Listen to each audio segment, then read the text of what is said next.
ये 9वां वार्ड आकाश వీధి इसमें కచరా దీంట్లో ఎక్కువ అయిపోతుంది. ఎవరికి చెప్తే కూడా సరిగా పట్టించుకోవట్లేదు. చాలా అంటే చాలా ఇబ్బందిగా ఉంది.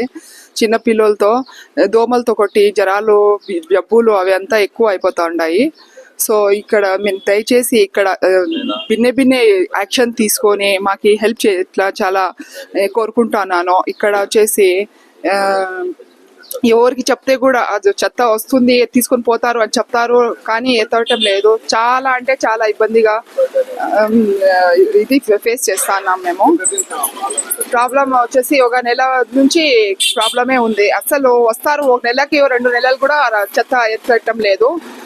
మూటలు నైట్ పూట మనుషులు తీసుకొని వచ్చి వేసేస్తారు, కానీ రోడ్డు పైన వచ్చేసి ఇబ్బంది. ఇంటి ముందు ఎదురుగా వచ్చేస్తా ఉంది. ప్లస్ వచ్చేసి పిల్లలకి నడిచి అసలు నమాజ్కి పోయేదానికి కూడా ఇక్కడ దారి లేకుండా అట్లా ఇబ్బందిగా అవుతా ఉంది. చాలా అంటే చాలా కష్టంగా ఇబ్బందిగా, వాసన కూడా చాలా ఇబ్బందిగా ఉంది. సార్ ప్లీజ్ దయచేసి ఇది త్వరగా ఇది క్లీన్ చేయాలి అని ఏమైనా యాక్షన్ తీసుకోవాలని కోరుకుంటున్నాం. పైకి వచ్చేస్తా ఉంది.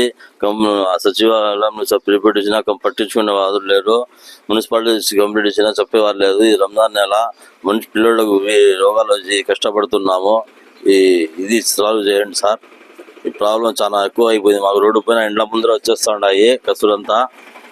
ఈ ఇండ్ల ముందర ముట్టలు తెచ్చి వేస్తున్నారు. ఇచ్చిపోయింది మాకు ఇక్కడ. మున్సిపాలిటీ కంప్లీట్ ఇచ్చిన నెల నుంచి 25 రోజుల నుంచి చెప్తే కూడా ఎవరు పట్టించుకోవడం లేదు. సచివాలయం చెప్పిన వాళ్ళు ఎవరు పట్టించుకోవడం లేదు. చాలా టైట్ అయిపోయింది ఇక్కడ. రంజాన్ నెల వీధిలో ఇండ్ల ముందే వచ్చేస్తుంది కస్తూరి అంతా. ఇది आते नहीं, कौन सचिवालय में अलग आते नहीं, कौन भी आते हो 15 बहन ऐसी है नहीं क्या बहन ऐसी है। हाँ बहन ऐसी बीमारियां अस्पताल लम्बा सब है, तो मुर्गियां से सब है बेटे। बड़ी तकलीफ है। अच्छा होता तुम ना को मोटे दलाल चल जाते हैं। हाँ रोड पर क्या हाथ दलालती सब दलालती।